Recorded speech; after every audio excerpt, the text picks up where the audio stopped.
சிறகடிக்க ஆசை சீரியலில் அப்கமிங்கில் என்ன நடக்க போகுது அப்படிங்கிறத பார்க்கலாம். இப்போ ஸ்ருதியும் நம்ம ரவியும் வீட்டுக்கு வராமல் அங்கேயே இருக்காங்க இல்லையா? எப்படியாச்சும் வீட்டுக்கு வர வைக்கணும் அப்படின்னு சொல்லிட்டு நம்ம முத்துவும் மீனாவும் முயற்சி பண்ணுறாங்க. முத்து நேராக போயிட்டு ரவி கிட்ட பேசுகிறாங்க. அதே மாதிரி மீனா நேராக போயிட்டு பார்த்திங்கன்னா ஸ்ருதி கிட்ட பேசுகிறாங்க. ஸோ இப்போ 2 பேருமே என்ன சொல்கிறாங்க அப்படின்னு பார்த்தீங்கன்னா, முத்து செஞ்சது தப்பு அப்படிங்கிற மாதிரி தான் சொல்கிறாங்க.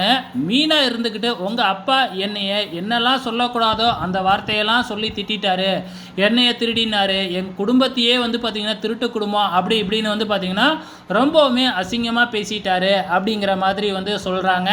என்னதான் இருந்தாலும் முத்து பண்ணினது தப்பு தானே அப்படின்னு சொல்லும்போது, ஆமாம் அவர் செஞ்சது தப்பு தான், அதுக்காக நான் வேணும்னா உங்ககிட்ட மன்னிப்பு கேட்குறேன், உன் வீட்டுக்கு உங்கள் அப்பா கிட்ட வேணுமாலும் நான் மன்னிப்பு கேட்குறேன் அப்படின்னு மீனா சொல்லிக்கிட்டு இருக்கிறாங்க. அதே மாதிரி இங்கே ரவியும் நீ பண்ணினது தப்பு தானே, எப்போ ஸ்ருதி சமாதானமாக வராளோ அப்போ தான் நான் வீட்டுக்கு வருவேன் அப்படின்னு இந்த பக்கம் ரவி சொல்லிக்கிட்டு இருக்கிறாங்க. ஸோ என்ன நடக்க போகுது அப்கமிங்கில் அப்படிங்கிறத பொறுத்திருந்து பார்க்கலாம்.